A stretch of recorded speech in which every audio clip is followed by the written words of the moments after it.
আমি এখন গেলাম।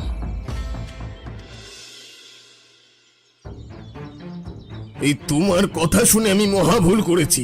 কোন কুক্ষণে যে ভেজাল তেল দিয়ে কচুরি ভাজতে গেছিলাম। এখন তো সব দোষ আমার। আমার কথা তুমি শুনতেই বা গেছিলে কেন? আর কখনো তো আর দোকান খুলতেই পারবো না। দোকান খুলে ব্যবসা শুরু করলেও তো আর বেচা কেনা হবে না।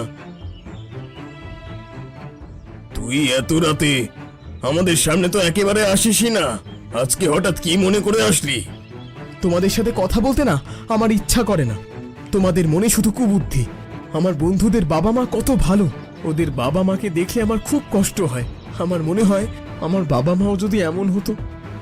আমাদের তুই এভাবে বলতে পারলি? বলবো না তো কি করব? পায়েলের সাথে তোমরা যা করেছো আমি সব জানি, কিন্তু কোনোদিন তোমাদের কিছু বলিনি। পায়েলের সাথে আমরা কি করেছি তুই না জেনে আবোল তাবোল বলছিস? আমার মেজাজ এখন ভালো না, তুই এখান থেকে যা। পায়েলের দোকানে গিয়ে খাবারে পচা দই মিশিয়ে দিয়েছিলে। তারপর থেকে ওদের ব্যবসা বন্ধ হয়ে গেছে।